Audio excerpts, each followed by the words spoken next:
right. Welcome, everyone. Just getting set up here.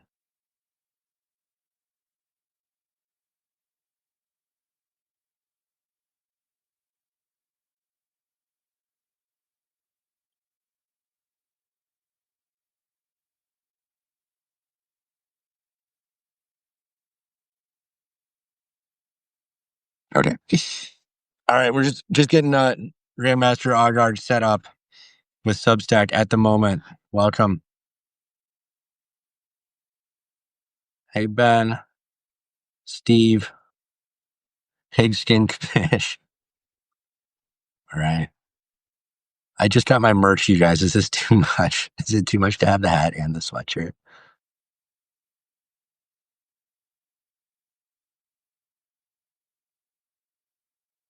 I'm emailing with Jacob right now. I can only assume he's struggling ferociously with the Substack sign-up process.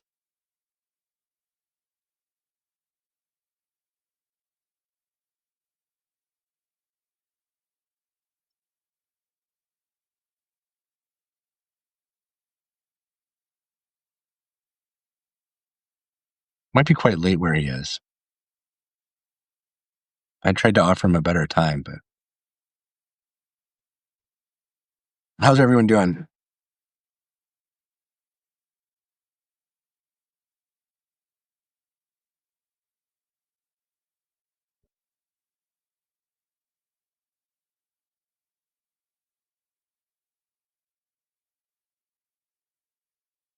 Okay. Welcome, Paul. All right.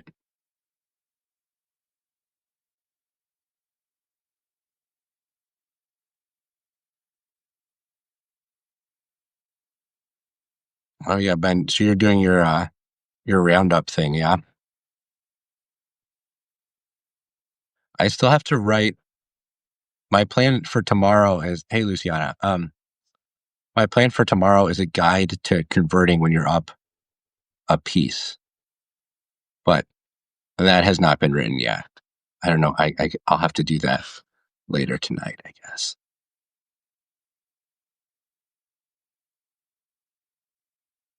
5 blitz games and 2 classical games. That's a lot of chess. 1 classical game is a lot of chess, if we're being honest.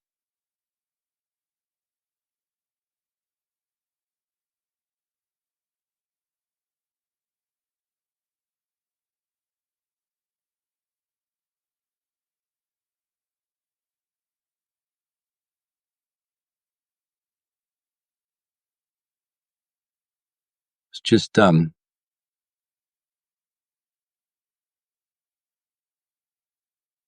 I just had a coaching session today and I told someone to play the Benoni, which I don't know that I've ever done before. But it was like, he was the perfect guy to play the Benoni. It's like the perfect candidate. Everyone coming. Hello, Herman. Just getting set up with Jakob. Hopefully we'll be live shortly. Okay. No, it was actually like a legit, there's a use case for every opening. Okay. And this player loves to be attacked.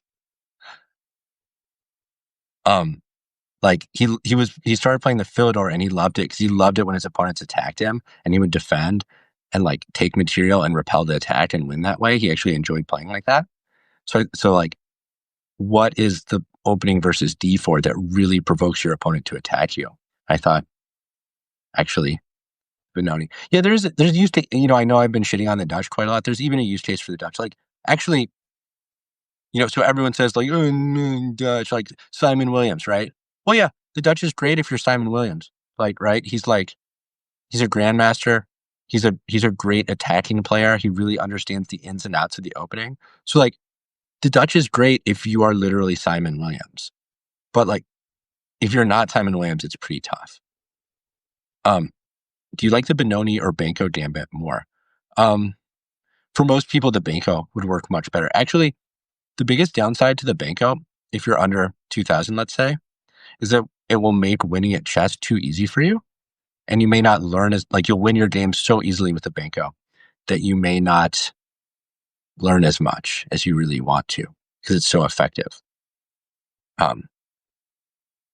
Benoni's not a good opening for most people, but if you like to provoke your opponent, if you like it, if what you really want in chess is to force your opponent to attack you, the Benoni's interesting. The Dutch, I mean, there is an upside to the Dutch. The Dutch gives you long-term attacking chances because you control space on the king side. So that's real. It's just the thing is it also weakens your own king. So it's like, it's very hard to play.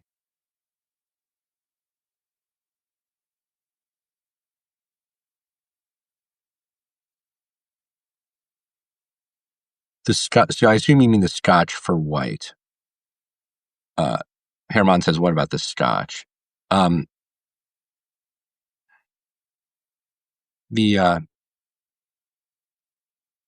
there's a few different versions of the Scotch.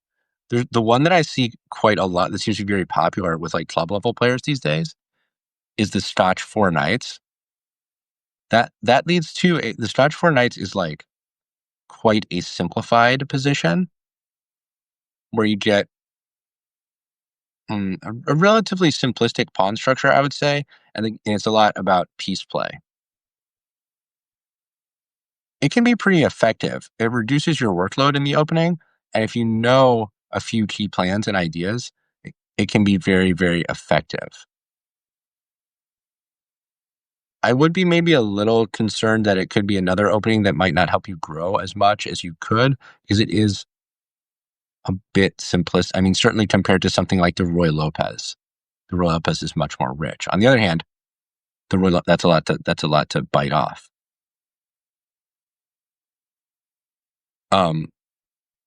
Alternatively, if you mean the Scotch, how Kasparov played it, not the Scotch 4 Knights, but like just the Scotch, the Scotch where you like take on c6 and play e5. That's a different animal entirely, because in that case, what you get is not a simplistic pawn structure at all, but in fact, a very bizarre and unique pawn structure that's very hard to understand and play for both sides. And it's really not like many other pawn structures at all in other openings. I guess that's good if you like to play really weird and you're willing to invest the time to like understand those positions. So actually those two ways of playing the Scotch are like almost opposite in terms of what you'll encounter and what you have to do to succeed with them. Either could work depending on how you like to play chess. Neither's entirely my cup of tea, honestly, but any opening can work within reason, and certainly like either flavor of the Scotch is very much within reason as far as being a reasonable chess opening. Everyone just joining, welcome. I'm trying to sort out some like technical difficulties with Jacob at the moment, but hopefully he should be on very shortly.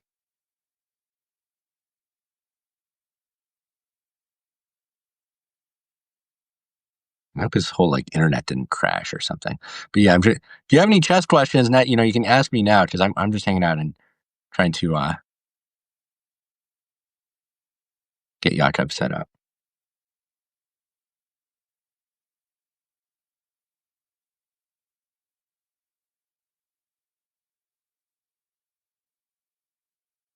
This is a good lesson for me. I should always make sure the guest is fully set up at least a day before the stream. So we're living and learning on that one as well. I think Lichess studies should now be working as embeds in Substack posts. So that's pretty.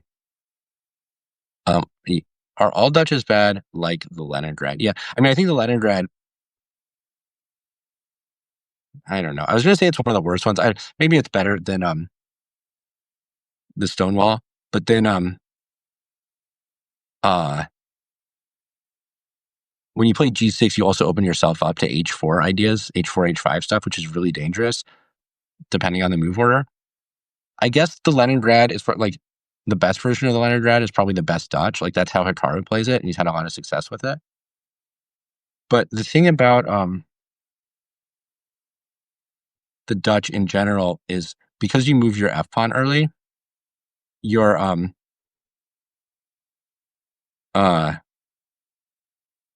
your king is going to be weak basically no matter what. So if your king's still in the center, there's an open diagonal from h5 to e8. If you castle, your king's going to be on g8. There's an open diagonal that way too. So your king's going to be weak. Now, the engine does not give a huge negative evaluation to the Dutch, because in the engine world, everything's still a draw, including the Dutch. Because the engine it's not such a severe king weakness that the game is outright losing. So the engine can manage it, and it knows it can manage it. So it's saying like, I know my king's weak, but it's like I still have it under control. As a human, it's very hard to play with a weak king and keep everything under control for 40 to 50 moves. Probably you'll mess up at some point. That's why the Dutch is hard. A good gambit to surprise the group of blitz players I play regularly who are far better than me. I mean, there's a little bit of I get like forms of this question a lot. There's no consistent way to beat players who are much better than you at chess. That's the whole thing about being good at chess. Oh, okay. Okay, apparently we were off on the time. I see what happened. Just a moment.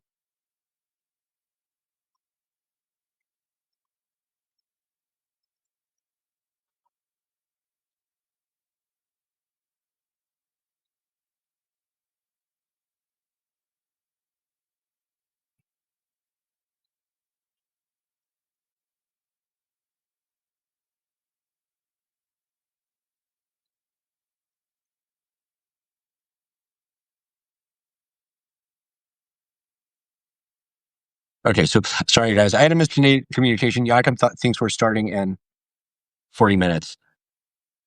Bear with me, working it out now. Okay. Cole, are we talking about with the white or the black pieces here?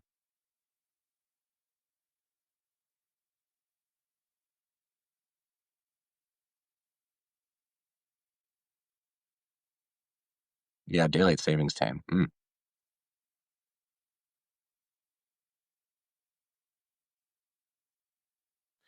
With white. Yeah, I mean, any of the weird e4 gambits. So essentially e4, e5, knight f3, knight f6, bishop c4, and then you play d4, and there's so many gambit lines there. But I think Jacob is on right now. So let me see.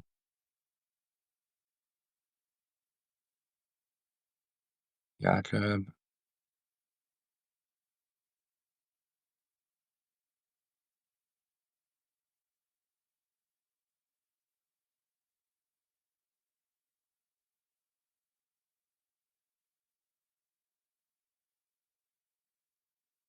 Okay, I'm inviting him now. Oh, okay, great. Okay, we'll see.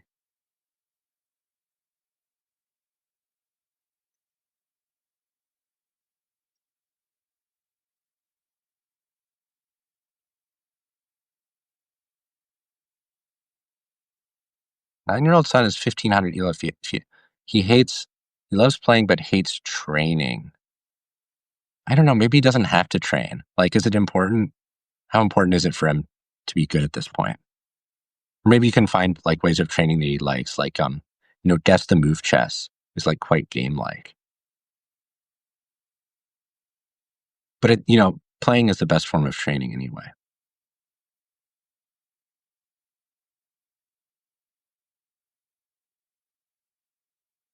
Yeah, so like gambit, like e4, e5, knight f3, knight c6. For example, d4, e takes d4, bishop c4. Or even e4, d4, e takes d4, c3. E4 tends to be more gambit oriented than d4. So I feel like the gambits are more plentiful and like better in the e4 lines than than d4, although there's certainly some d4 gambits as well.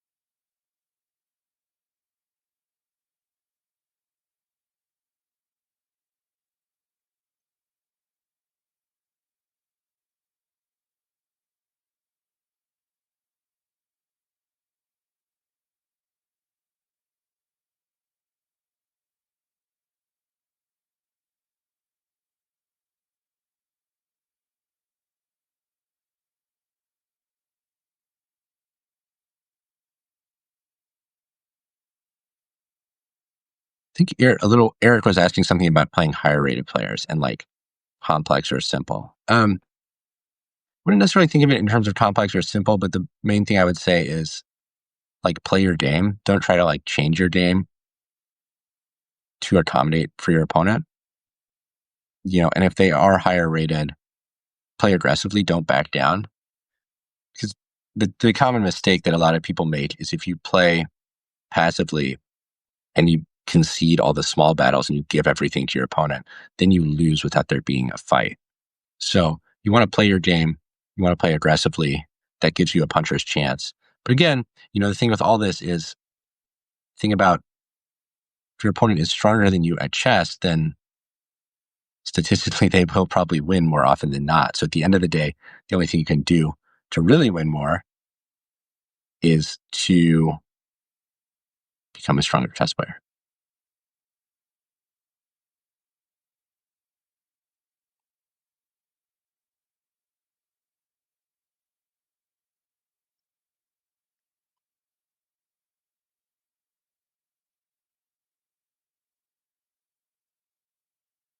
Should be getting Jacob on any second.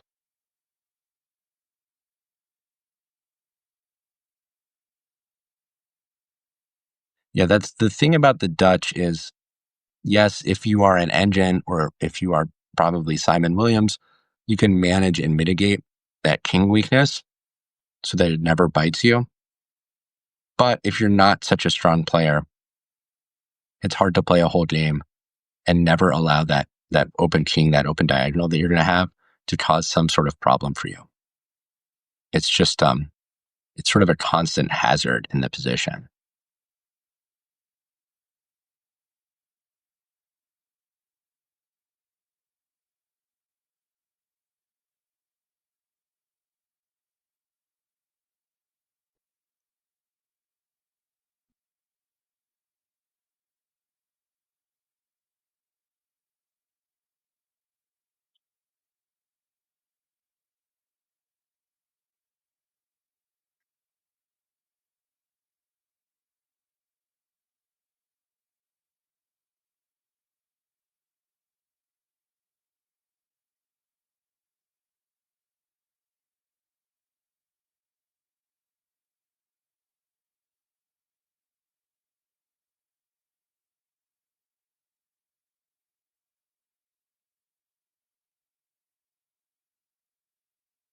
Any other questions? Should be close.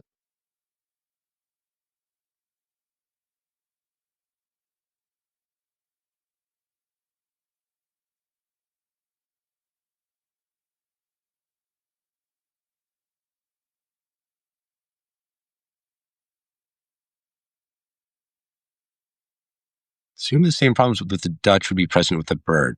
Yes, this is the white version, 1F4. To some extent, I mean, the tempo does help.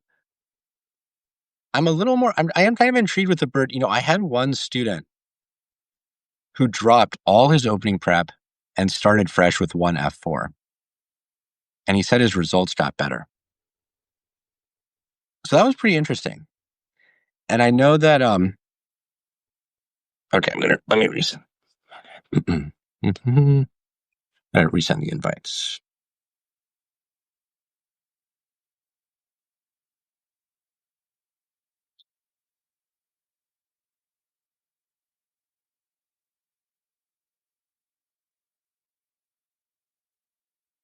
So maybe not, and Somebody has a chessable course. I think it's this is a name Raven Sturt, grandmaster, sort of like very creative grandmaster, where he advocates the bird. I believe that's who it is. And I think he has some wins against like top grandmasters. So maybe it can work. I mean, everything can work if you know what you're doing.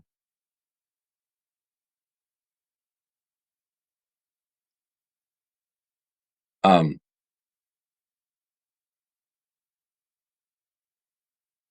World Cup favorites. I have no clue. I don't know anything about the World Cup, like who's playing or like what the format is, or I literally don't know a single thing. I guess I should probably look that up or something.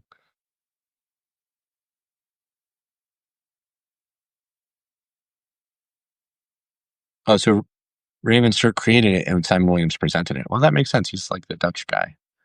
I mean, if you learn that well, it's probably good. You know, I know that's worked for them. But yeah, I think you do have a bit more leeway with when you're weakening your king, when you're taking that type of risk, one tempo can actually make a pretty big difference.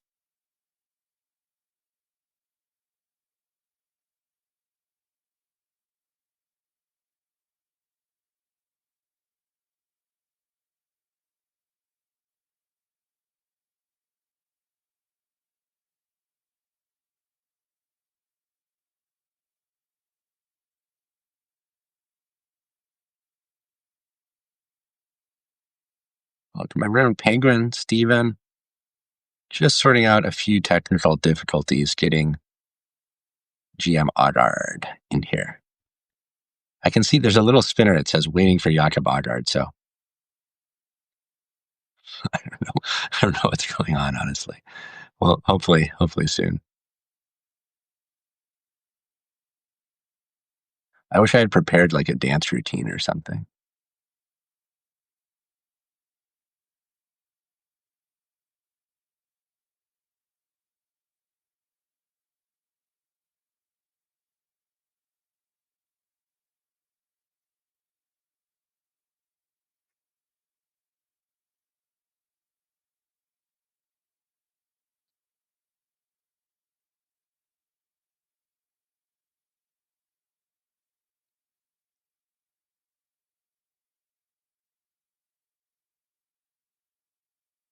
Hmm. Let's see.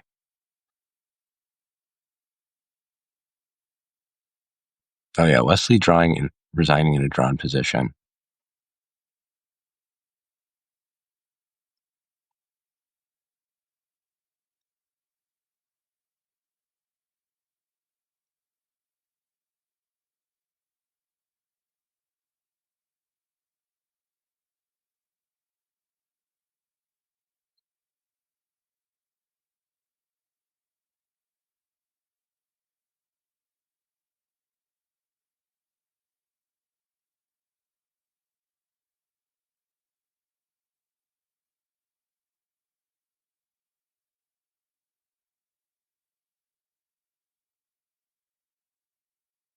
Hey Ben, is Ben Johnson still on there? Ben, you joined via your desktop, right? Not via the phone.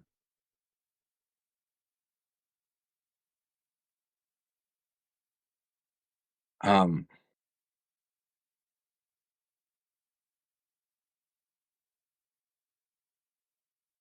Oh, you were on your phone. Hmm. Hmm.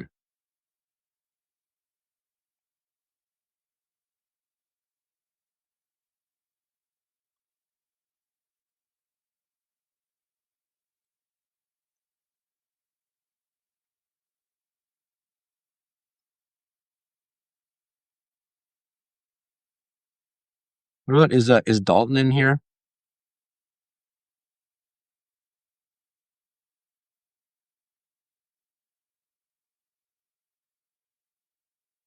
Hmm.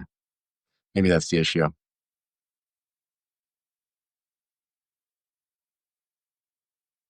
What made you switch from chess to poker? Well, for a while there, if you were good at games, poker was like a pretty good way to make a living. And chess has always been tough. Chess is doing better now, but there was a period where chess was tough.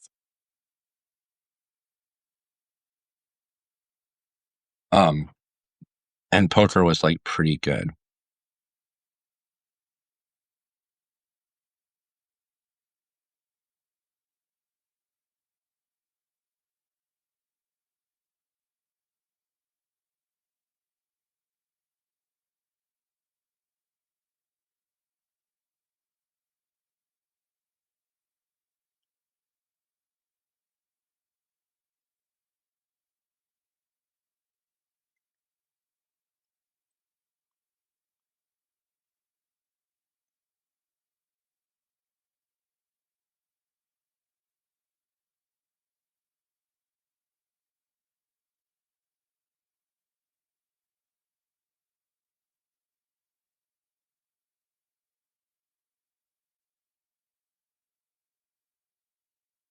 Oh, there. Oh, yeah.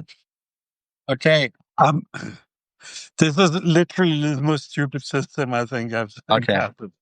All right. I'm sorry, but okay.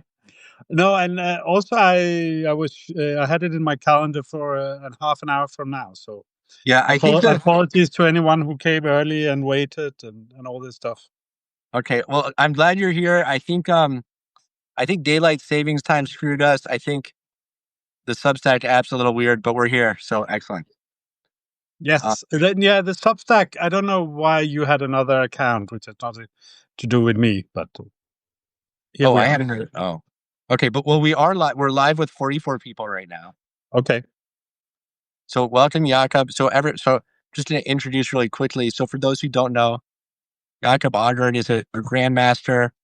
He's a trainer. Many people would say he's the greatest chess trainer there is right now.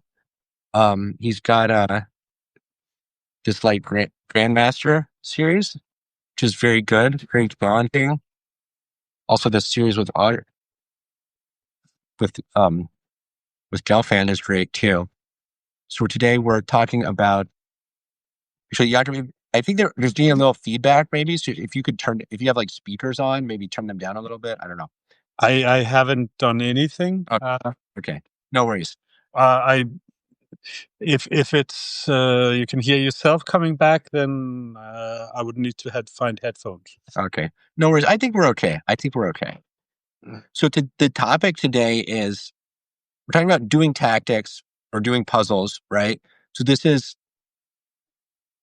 probably the Can't main find way your to. headphones. I'm here. Okay, awesome. This is probably the main way to train chess, apart from playing.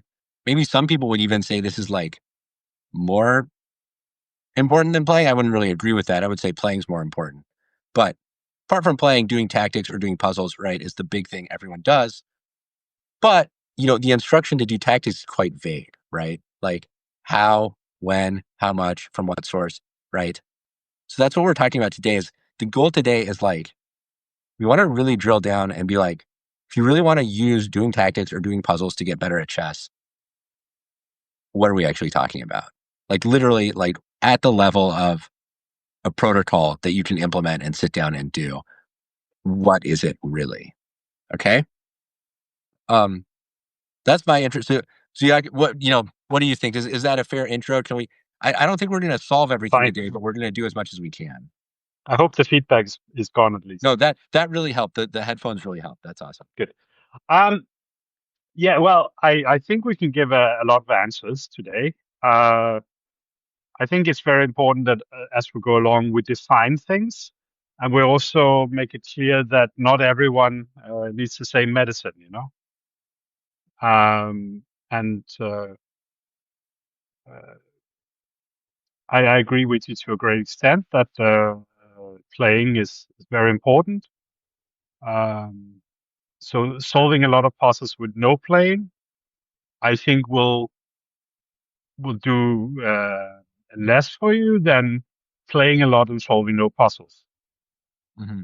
But solving might be the heavier lifting, the bigger time investment if you want to improve. And it's there's sort of various reasons for that, but it's different on different levels. That's sort of the most important thing. Like you showed one of the 6 books in the Grandmaster Preparation series there, and 5 of them are exercise books, and one of them is sort of a theory of everything kind of thing. That's called Thinking Inside the Box. Those books were made out of training material I collected for Boris Gelfand for his big run where he won uh, the World Cup and then the candidates and almost won the World Championship. From I don't know what his seeding was in 2009. He was definitely outside the top 10. Although that was sort of because the rating system is a bit odd. He was third in the Mexico World Championship tournament in 2007. So it was not entirely outside, but he was already entering his 40s and as well. So that's very, very difficult material. And I would approach that very different um, to what most people should do. And then there's another definition I also want to just throw in that we can take when you think it's most appropriate, which is the difference between tactics and calculation. Mhm. Because they are 2 very different things, and they're trained in 2 very different ways. So I don't know how you want to Yeah. run it. It's your show. Absolutely. Well, I'm late anyway. So, okay. Yeah, no problem. Well, you know what? Let's start with so I guess the question I'd like to start with is okay, so you sort of already touched on this of you have these grandmaster preparation books that you're famous for. They're very challenging. I heard you say recently on a podcast you were advocating for, if I understood right, kind of like a large volume of relatively easy training.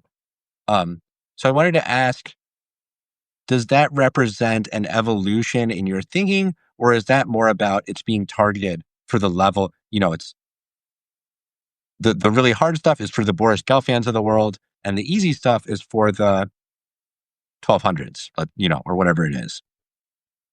well, it's both. Uh, First of all, this Grandmaster Preparation series, there's a small story I probably should tell about it because it's entertaining to some at least, which is the origin of the series. I was training Boris, and also I'm a publisher, so the publishing company I founded it, Quality Chess, together with other people, and at that particular place, I was doing the cash flow, and I said there's a big hole coming, so I have some material. I'll just quickly put it together, and A we'll big a publish it big hole meaning you didn't have a book in the in the pipeline. finances. In the finances. Uh-huh.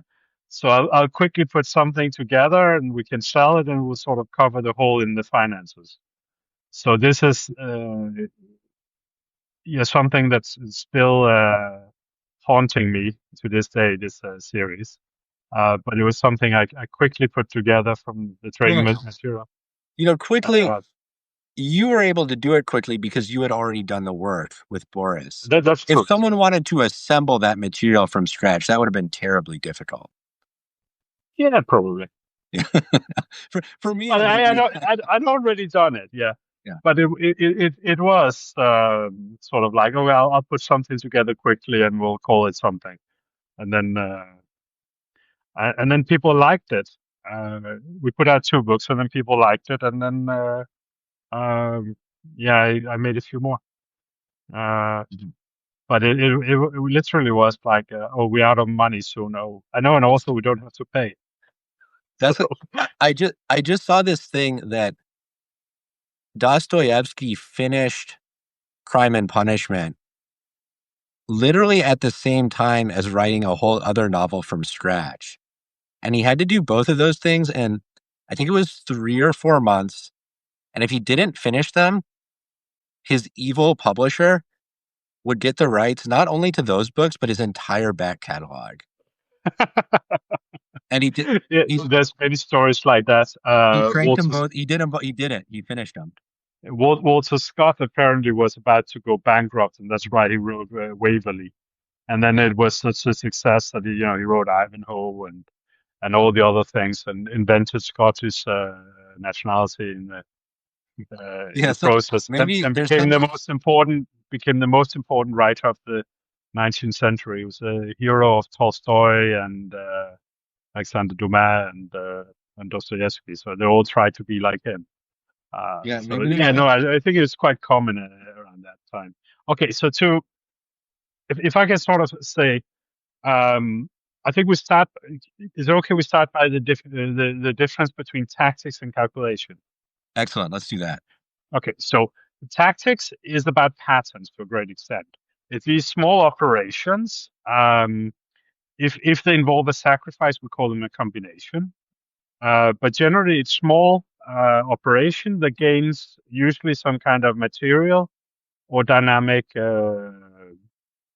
achievement. So it can be a checkmate situation, or it can be, we have double attack and pin and skewer and X-ray and decoy and deflection. Not that I understand the difference between the last two well, but I always have to look up what means what. But anyway, we have all these themes, all these ideas, and a lot of them are connected to images. Now, the most common one now is smothered mate, the Greek sacrifice of bishop takes h7, and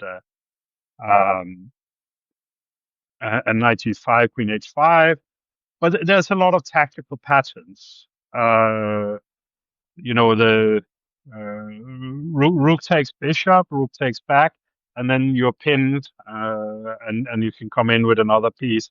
They're all kind of little patterns that you have to learn to be able to play good tactical operations. And the idea that you will be an effective player if you have to invent all of these as you go along, I think is very optimistic.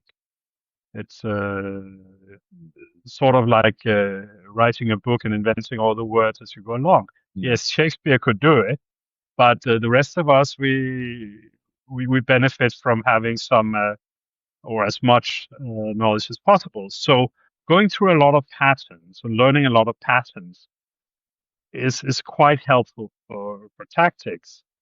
And some patterns you would have in tactical exercises, and some other patterns you pick up as you go along. And there's a lot of them where normally you wouldn't see them in tactical literature or on websites. And we have now all these computer generated exercises that people train with, which we maybe can talk about later.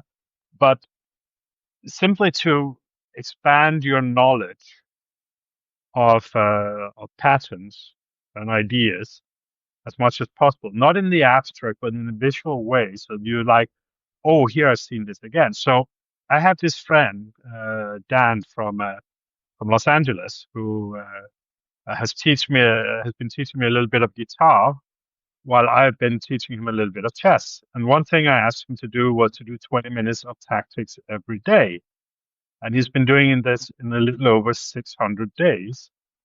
And the counter on lead chess. Oh, I just get a reminder that in 15 minutes I have a live stream with you. So, he's been on lead chess. He's now have 8 times that the counter has reset. That he made it to the 10,000 puzzles in the counter and goes Uh-huh. back to zero. So he's very Uh, consistent. He's really doing it. yeah, so he's been doing that for about 20 minutes a day for over 600 days. And he's solved something like 84,000 puzzles. And that's excluding that he also gone through the woodpecker and done some other things Hmm. uh, that I've asked him to do. And he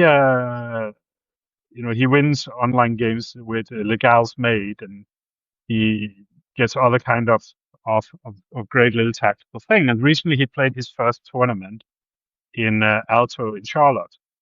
Hmm. And, he made 2 out of 5. He won his first ever tournament game. I don't know if you won your first ever tournament game. I certainly did not. I did, but in my first tournament, I was a kid and I was placed in a section where everyone in the section was an absolute beginner. So Okay. I won, but it wasn't a tremendous accomplishment. Yeah, I my first game, my opponent put his queen on b6, I remember. And I was like, yeah, and he was then wanting to move it somewhere else. And I was like, I think you left it. You're not allowed to move it. And he was like looking around and people were like, yeah, you're not allowed to move it. So I took it for free. No recapture, just for free. And I lost anyway. So you got him with the touch move roll, but he came back. Free queen, free queen. No, nothing for it. Just Yeah. got a free queen and I lost anyway. That's my first game. I was 12. Um, So yeah, you started quite late to become a grandmaster. Really late. I did. Yeah. Yeah. I started in a club at 12. Yeah. Um, so, but anyway, so this kind of learning tactical patterns by solving a lot of them and being wrong a lot and doing them quite fast. So one of the things I wanted him to do, because in the beginning he was so weak that it actually didn't really matter where the puzzles were from. So as he's going to lead chesses and turn off the in the puzzle section, turn off the rating. Yeah. I was going to ask you about this. I'm glad you brought this up. Yeah, so he turned off the rating counter and then put the puzzles at minus 600. So first we get him to solve something. So he was absolutely atrocious. And he got a rating of like, I don't know, 900 or something in this puzzle solving. And then turned off the rating, solve 600, solve 5,000, and come back to me when you're done.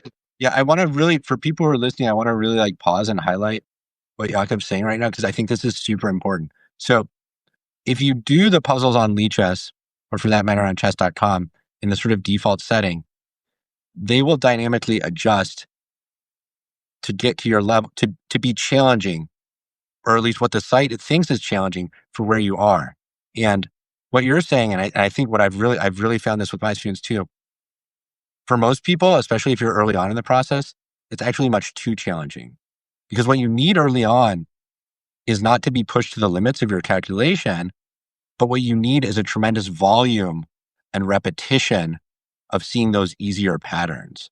And so what Jakob just described is like a protocol for forcing the site to give you that. So by turning off the rating, you stop it from dynamically adjusting and becoming harder.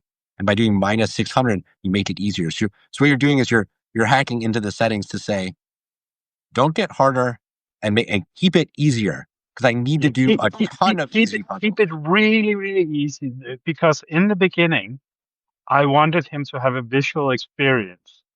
And also I wanted this forward motion. I didn't want him to stop and think. I just wanted him to try and try and try and try and have this visual thing. Now, there's an important point here, which is that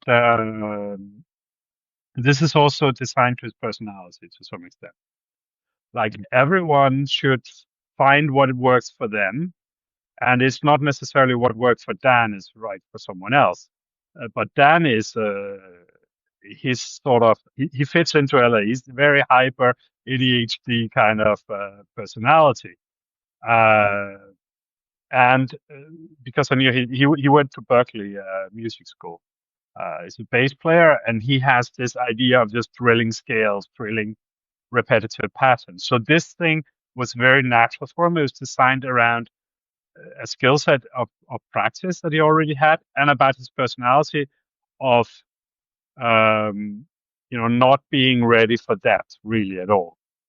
But I think I would bet that played to his advantage, because something I've found is the people who struggle to improve at chess, I think a big root cause of it is that what they want chess to be, or the reason they got into chess, is disconnected from what actually works for winning chess games. So a lot of adults especially, get into chess because they want to have a deep intellectual experience. You can have that in chess, but winning at chess is not really about deep thoughts. It's mostly about not messing up. So I think this sort of drilling a whole lot, it takes a lot of drilling to not mess up. But if you come into it expecting a really deep intellectual experience, drilling the basics until you're super bored might not be what you feel like you signed up for, right? This is unfortunately the reality of everything. You need a certain level of technical expertise before you can do something that's profound. Um, so, so I'm like surrounded by guitars here in my home office. I think I can. I'm not going to count them, but there's definitely more than 10 here. I I'm very much into playing the guitar. I play a few hours every day and so on. And sometimes some of it can feel like this is quite musical. A lot of the time, it's just technique training. It really is. Because technique training is necessary for me to access something that's really musical. And in chess, the same way. If you want to play deeply, you have to not mess up the fundamentals. And yeah, I think for some people it is this intellectual experience. Uh, and I think sometimes it can be. I had this very fascinating game in round two of Alto against Dina, and it was strategically incredibly interesting. And I think I was outplayed. And then in the end, it became a mess and time trouble, and I won randomly. Uh, But probably because of better practical experience, uh, practical skills more than anything. And that's what I've sort of also found in my career as trainer for top level players, that often it's about the low hanging fruit, find out what's really wrong with someone's play and fix that. mhm. And it's in like in sport, it's mostly fitness. Yeah. It's if your fitness is not in order, then everything else doesn't matter. Look, And in yeah, look at chess, look at Luca. They traded him. He got pissed off. He got his revenge bod, and now look what he's doing. I don't know if you follow the NBA, but no, okay. I don't know who that is. Really, really quick tangent because we're talking about chess. Luka Doncic is one of the best. Well, he's certainly one of the most talented players in the NBA. Mhm. His team, the Dallas Mavericks, they got so frustrated with his conditioning and his work ethic that they traded him, even though he's a 25-year-old superstar. They traded him for pennies on the dollar. It appears he got pissed off and got really in shape. Also, he's on the same team as LeBron James now, who has a famous work ethic. So maybe Mhm. LeBron like got through to him. So now he looks amazing. He's still the most talented guy in the world. Now he's really fit too. So he's gonna make him look really stupid. Anyway, um, so we've been talking about when you're relatively early and lower on the totem pole, drill a shitload of easy puzzles, and you Yeah. can So do that. so so so what I did with Dan, just to sort of go back to that, is when he then has done 5 or 10,000 of these, what we do is we turn off the minus 600, get it back to zero, like you, and then we turn on the rating, and he does for like an hour, where he actually tests himself. As I said, he was less than 1,000 when he started, 600, whatever it is, 10 days ago. What do you think his puzzle rating is now? It was less than 1,000 when he started. 600 days ago. Yeah, I I don't know if I can have a good estimate here because I don't actually know what scale the puzzle ratings operate on. I mean, I'm going to assume it's much, much. I would It's assume he's very, doing si- tremendous. it's very, very, it's based on Lichess rating, so it's very similar to Lichess rating. Okay, so I'll say like 1,600. 2287. Wow. Yeah, so it really, really worked.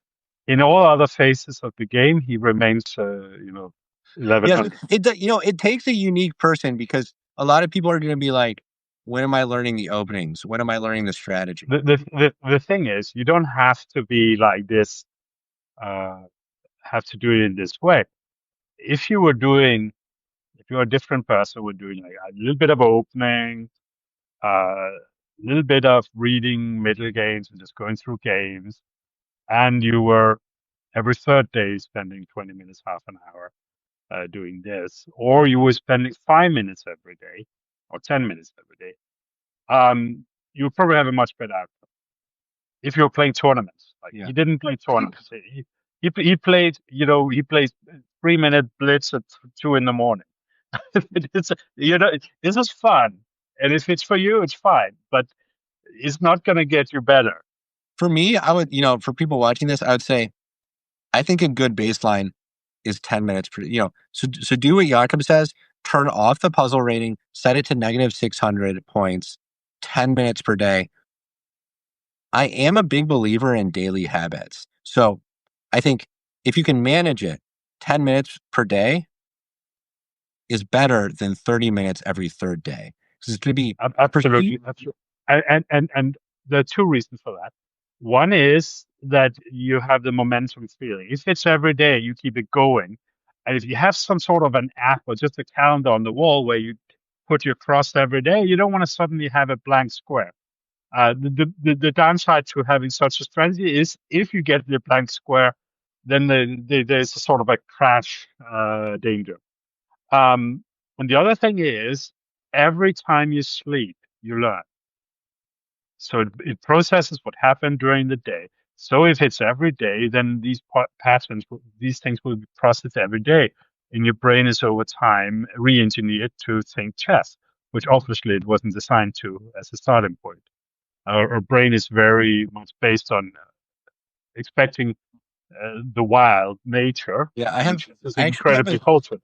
I have a theory that the purpose of chess and other games is actually to reprogram your brain to be more adaptive to the modern world. But that's probably way too off topic for today. Um,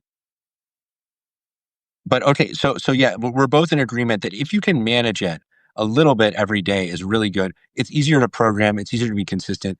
You get the advantage of sleep. You get all these advantages. Looks like do we? So should we take this question from Carl? Yeah, Carl says, what about for someone not new to chess, has patterns pretty well, but didn't do it systematically? Would you still follow the same approach? Yeah. So first of all, Dan started in his 40s. He's a beginner. Started at age 40.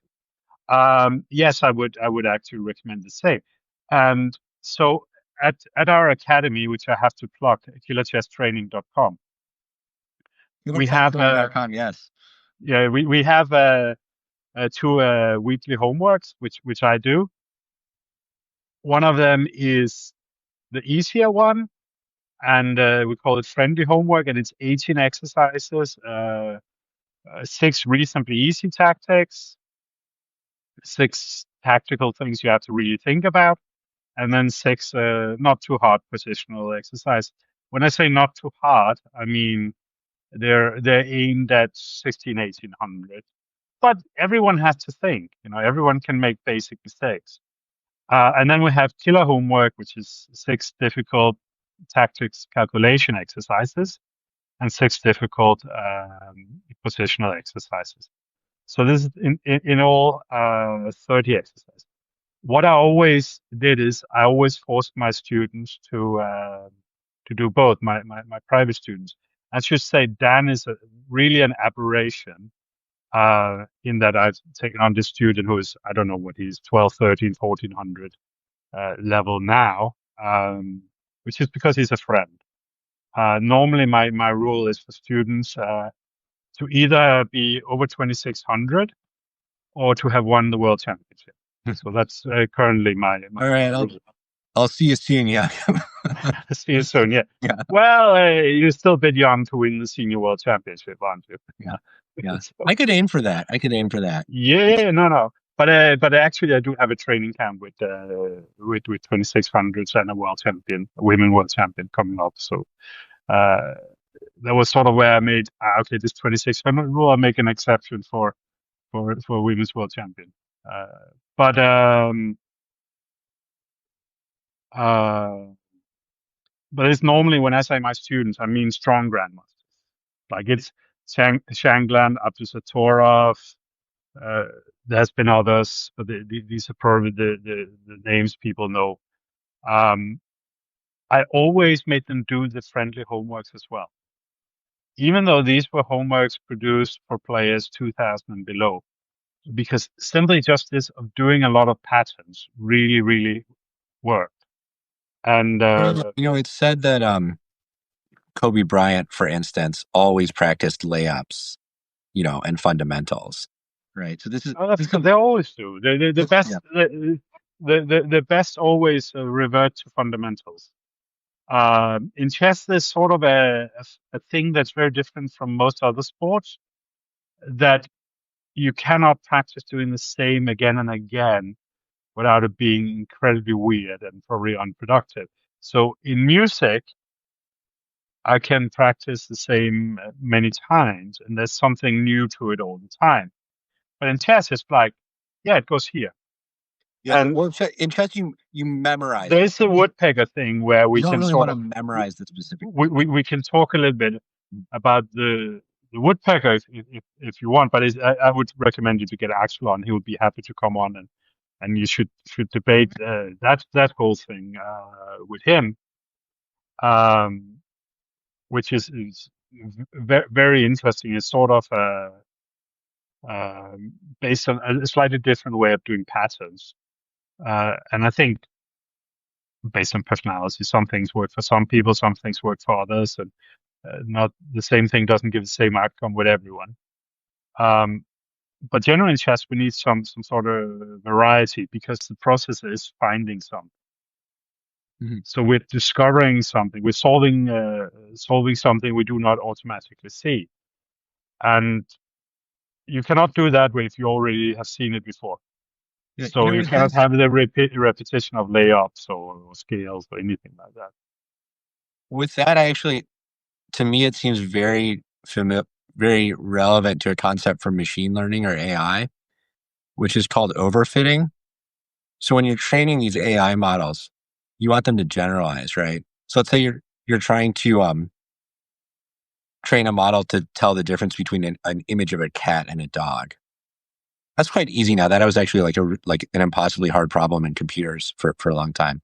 But so the way you do it is you have a bunch of examples and you show them all to the model.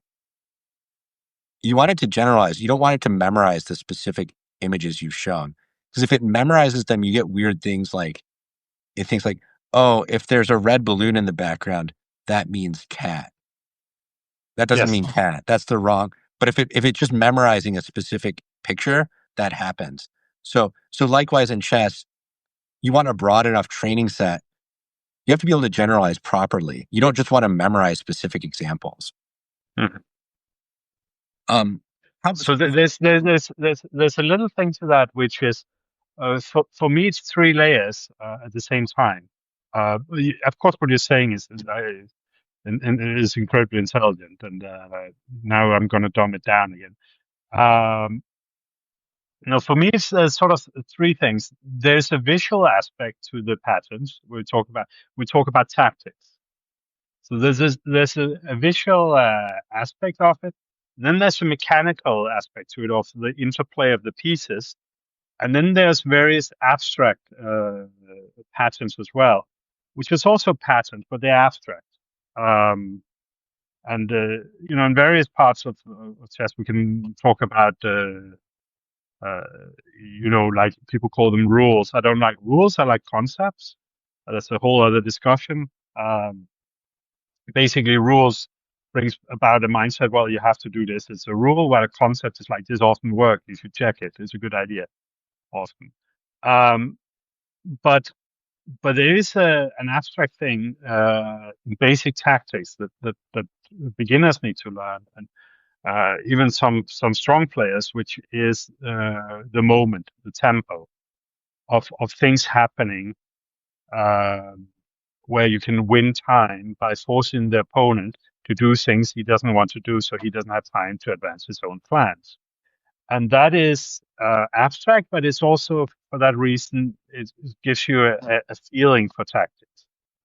And there is a very basic tactical idea that you move a pawn into a place where it can be taken by several pieces, the opponent's pieces, and this forces things. So any player with a good dynamic feeling will sort of check these moves almost immediately. Like you just see them immediately. Oh, I could do this. I could do this. Does it make sense or not? And this is one of the funniest things that I ever saw on the internet was Kramnik losing to some 15-year-old Ukrainian kid. At some point, he walks into one of these tactics where the pawn goes forward, he must take it, and then everything falls on him. And and it was such an obvious I, tactic. I I know this. I know what you're talking about. And Kramnik Yeah, did yeah, yeah. that. And No then and one then would. he's like, how can you play such a move? And it's like, I'm like, what else would you Yeah, play? Like anyone yeah. would play this move. It was And like the then first move you. at the end, he's like, block and report. But it was the first move you would consider, right? If you're a Yeah, tactical it player. was his first move. Like, of course he missed it, and you can always miss something. But then when it comes, how can you be surprised? Oh, like it's you have to have a very special psychology for not being like, oh, I'm an idiot, I missed it. Yeah, I missed it. you Yeah. know, like, Yeah. but You know, is this kind of moves, which is just, and they are an element of almost all tactics, and this abstract thing, a lot of people pick it up by themselves, but some people really have to have it explained, and then they can see the pattern. And this is sort of like a big thing about instruction. That is, there's a pattern that could be reoccurring in front of your eyes, but if you don't see it, you don't see it. It's mm, like, yeah, other people see it by themselves, maybe, or they make the connection themselves. Well, you don't necessarily make it. And talent is people who just make all kind of connections that at lightning speed, and the rest of us have to be, taken through the steps, 1, 2, 3, and so on. Um, and well, but let me anyway, there's these three things. There's the mechanic, which is how the pieces interact. There's the visual patterns of sort of remembering a lot of these visual patterns. And then there's this whole feeling for tactics, which is very much to do with the tempo. let me ask you something a little different. So far we've really you drew this distinction between tactics and calculation.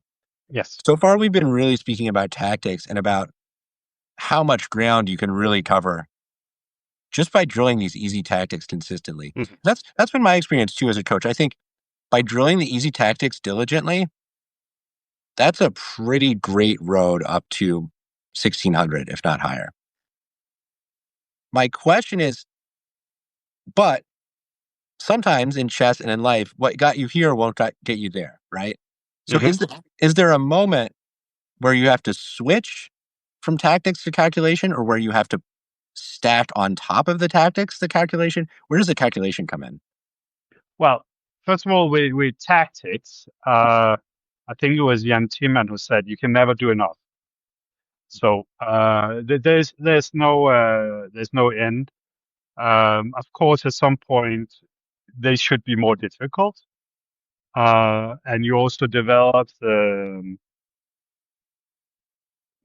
a lot of the language of chess. You understand a lot of mechanics and of chess and so on, and they can be a bit more difficult. And you can put, something. Let's say when you're doing tactics, they should take somewhere between 3 and 5 minutes per tactic instead of being, these 10, 20, 30 seconds throwaway. Oh, I can take that. I can take that. Oh, here's a double attack. That was difficult.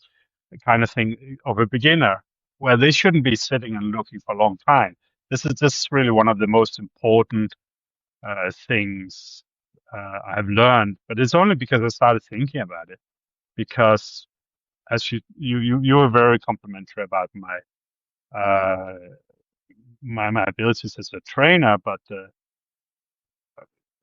basically my ability as a trainer is to take you from 26 plus to 27 plus. That is my specialty, and I understand that's of course sound very prestigious, but that's also part of why I'm working with Dan as much as I can, which is very little, it's less than an hour a month.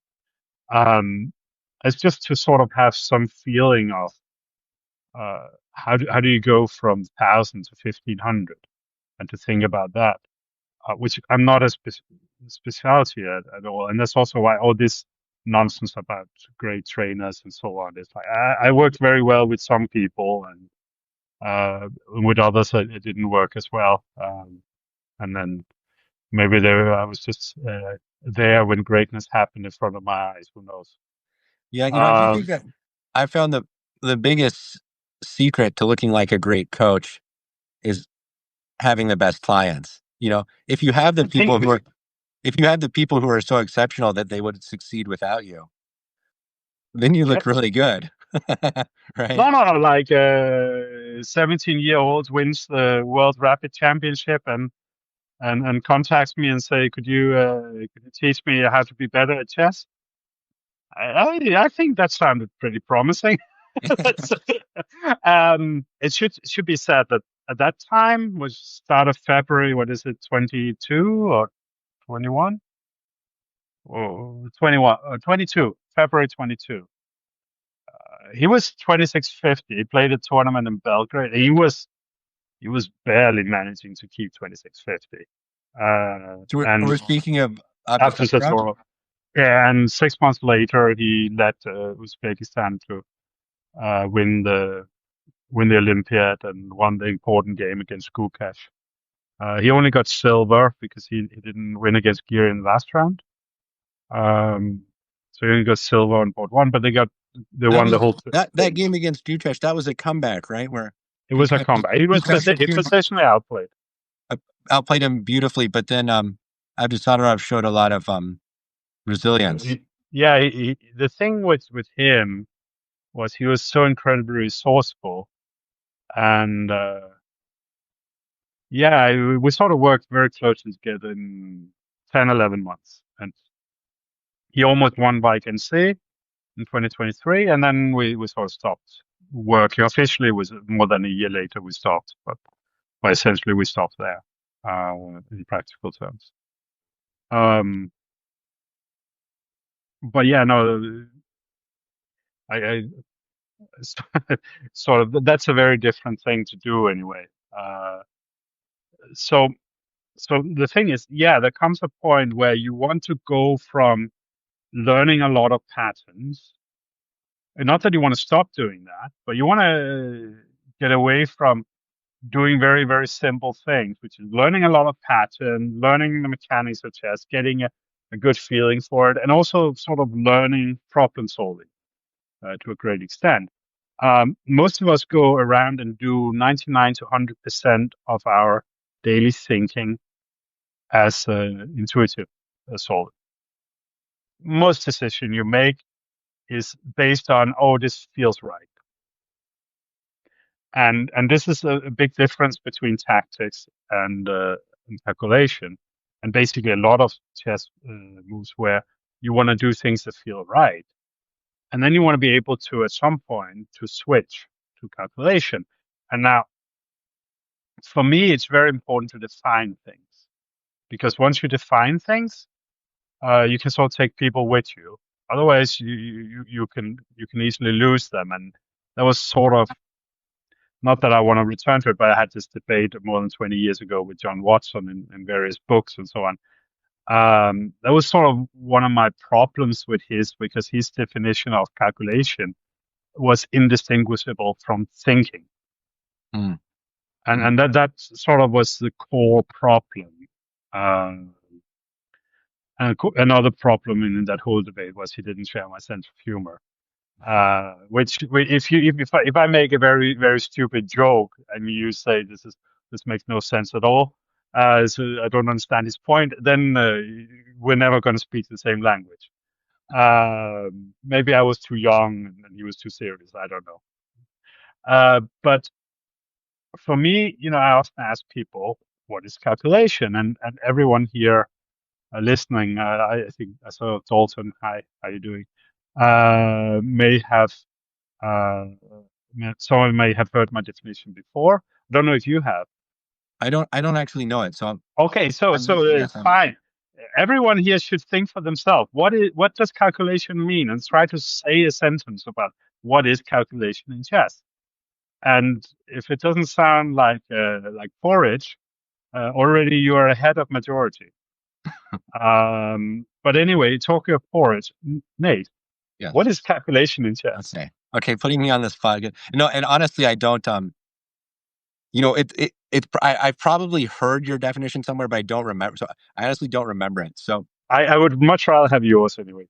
yeah, so I would say calculation what I'm scared of now is that I will accidentally regurgitate yours without meaning to, or That like would be fine as well. subconsciously.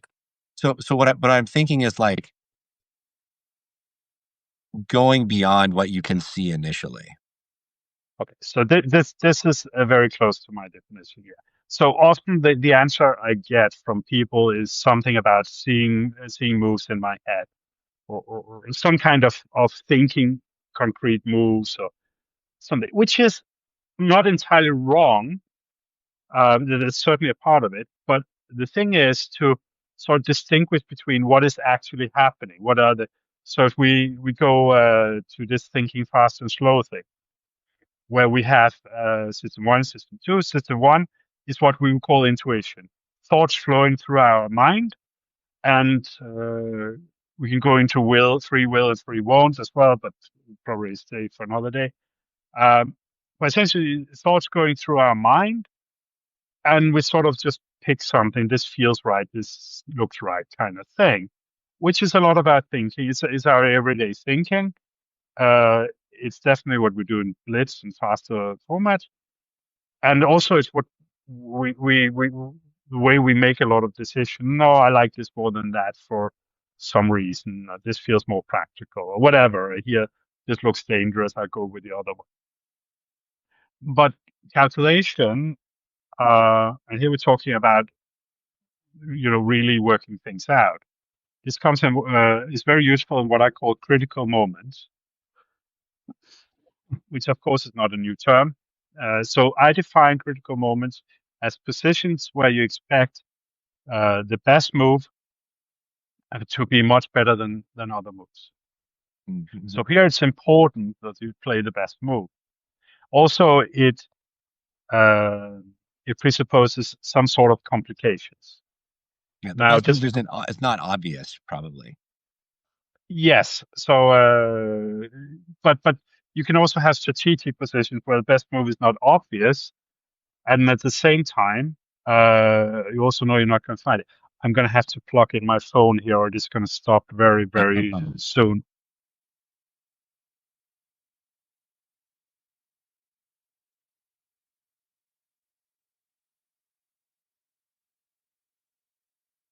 So yeah, based on this, I came to uh, the definition um, that calculation is finding what you don't automatically see. Yeah, so And I must have heard it before. I forgot, yeah, but I dredged it up. what I automatically see, what you automatically see, what Dalton or someone else here married automatically sees, or what Anand or Tal automatically sees, may be very, very different. So Tal, when he was looking at position, gets all these kind of really, really imaginative ideas and sees all these nice tricks and so on. And he played, in my opinion, a lot for traps because he saw all these beautiful ideas and beautiful tactics and traps and so on. And he was not really as concerned with working out what is the most accurate thing here, but he was looking at position and just dreaming of these big things. While for me, calculation, good professional calculation, trying to work out what is the best path here. What happens after this? What is the best move for both sides? What is the best move for both sides here? What is the best move here? So it has none of the romanticism of Tal to it, but it's very systematic and based on working things out. So the sort of mental attitude I always described it as is like doing a math test. You are not feeling your way through a math test and pass it. You could be lucky, yes, especially if the teacher is also feeling their way of what is the answer. But if you're against someone with a calculator, not a necessary cheating, but one up here, you're gonna get killed in these positions. So Well, it is. It is. Maybe for the best and the most talented mathematicians, it is more feeling. yeah, but if you have maths at a very high level, I have a very high skilled mathematician here in the house. It's all abstract. and it's all theoretical. Mm-hmm. And then but if I ask her to discuss this much and discuss this much, what is the total? You get a blank Oh, stare. yeah, he's not good at arithmetic. Yeah, there's a famous story about why Jeff Bezos switched from physics to business.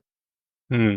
And there's a problem on his physics homework, and he was trying to calculate it out step by step, and having a terrible time.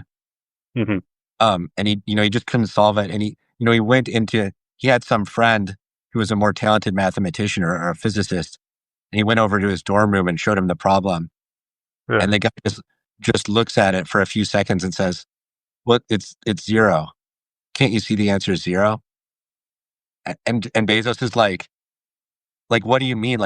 What procedure? What steps did you do? And the guy's like, I don't know. I can just see it. So he Yeah. switched to fitness. Um,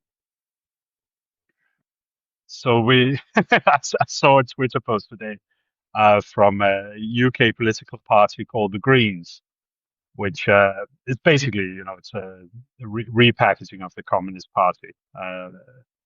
And they were like, oh, Elon Musk is going to be worth $1 trillion. That is 200 billion times more than a nurse is paid. I was like, I can calculate that in my head. That's 50.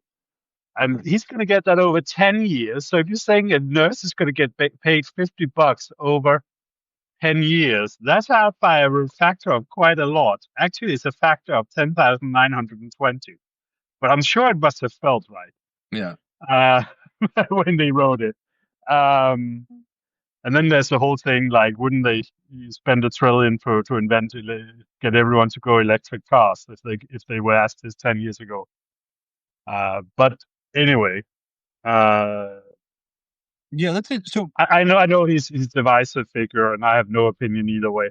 I just thought it was the lack of arithmetic Yeah. there was quite breathtaking. Yeah. But if we go Let's bring back, it back to chess a little bit. yeah, So yeah, so what I've you know Jakob specializes in the 2600 guys.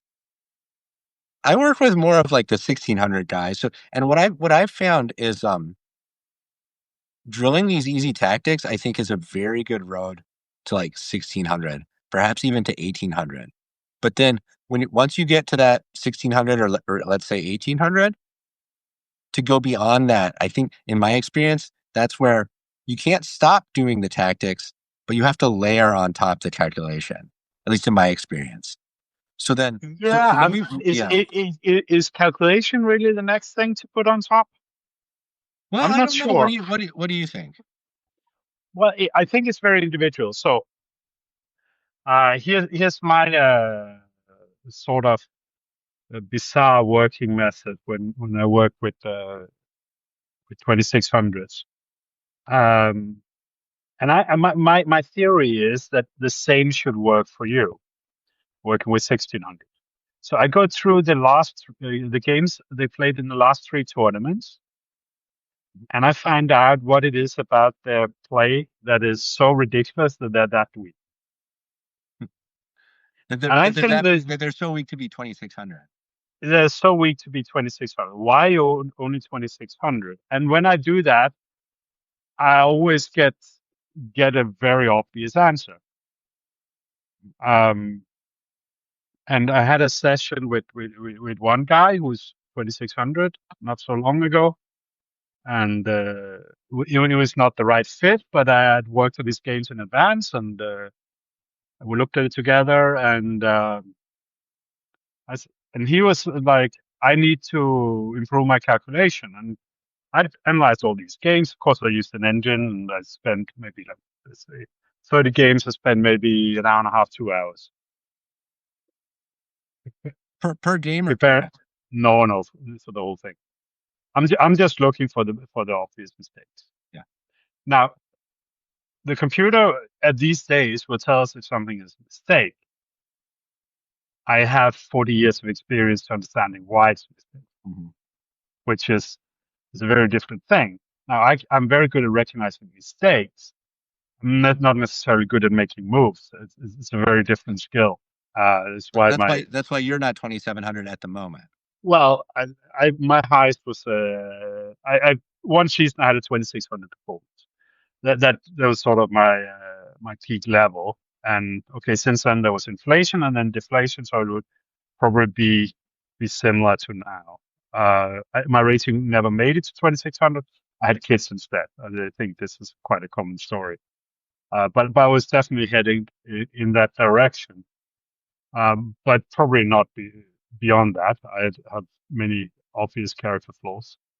Um, and but anyway, so I looked at his games, and he had said he wanted to work on calculation, and I looked through his game, and there was one moment where he played miss, the calculation looked wrong, and we looked at it. He said, "Yeah, I saw that, so on, but I really wanted to win the game, so I took the chance and went another way." I was like, okay, so this calculation mistake was not a calculation mistake; it was a practical mistake. But what his real problem was, he didn't understand how to make the pieces work together. Like quite you might give a similar lesson to 1600 as I gave to 2600 about how like this, and he was like, I've never heard Coordination. about this before. Like I never thought about this. I never heard about this before, and I I don't know what to say. Um, That's my experience as well, is that my assessment of the student's problem is never the same as their self-assessment. Like never. no, I think it would be weird if it was. Yeah. It's not like uh, you can. I mean, let's say I go to the gym for half a year or a year and lift weights, and then I get a trainer and says, "No, my problem is I'm not, I'm not lifting, I'm not strong enough. I need to get stronger. What should I do? Should I do, eat differently or so on?" He says, "No, your technique's shit. You're the way you're lifting here. You're lifting with the wrong muscles and so on. If you do this, then you naturally get much stronger. And all this stuff." Obviously, I go to the bakery more than the gym. That's probably what they would tell me first. But it's normal that the the things that people are bad at is the thing they don't see. So why would that be their description Exactly. of Yeah. what they're doing? But I have like for a long time I'm uh, sort of a lifelong imposter syndrome sufferer, and I've sort of come over it with saying, yeah, well, okay, everyone probably has it, so I'm just going to take it easy and try to forget about it. Um, but I think this is very normal procedure that I do an analysis, and then you find out, okay, there's this is your biggest problem, and it's normally for players around 2600. It's like they're normally very good in the open. It's very rare they're not good in the open in these days, young guys, because this is something they can do on their own. So they're reasonably good in the opening, they get decent position after the opening.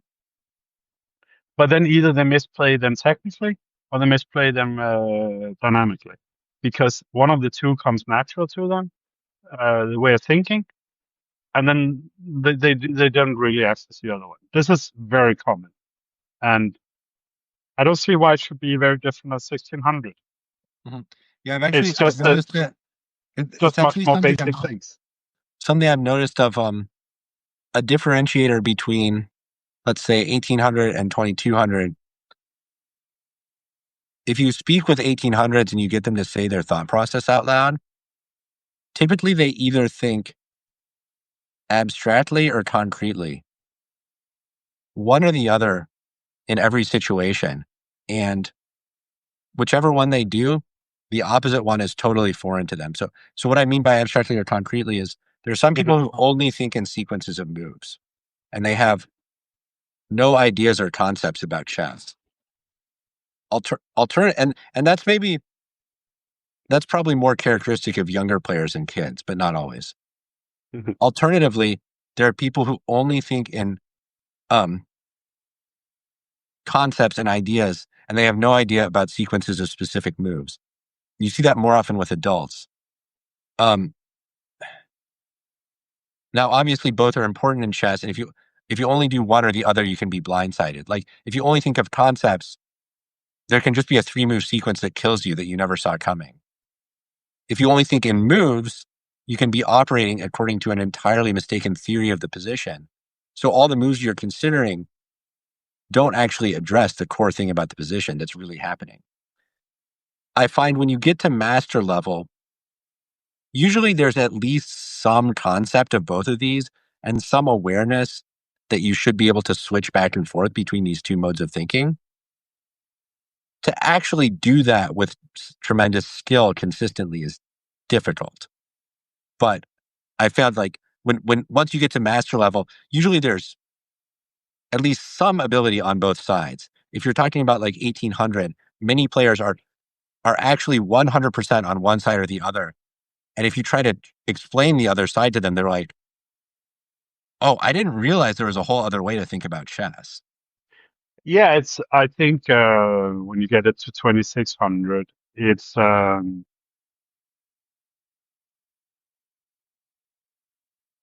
maybe 80-20, Yeah. So I mean, but so it's going to be it's happening in a much it's different the level. same thing. It's the same experience as a coach.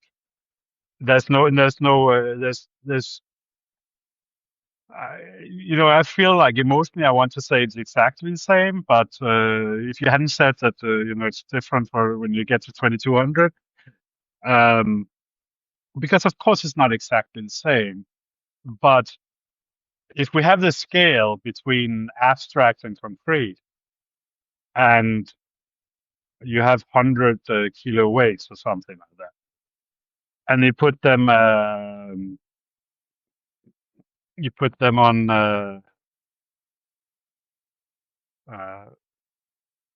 on the one. I don't know if you still see me here. Yep. I'm Yeah. struggling with the power here a little bit. Um, yeah, I wasn't aware I was going to do it from my phone. I would have charged Yeah. it much earlier.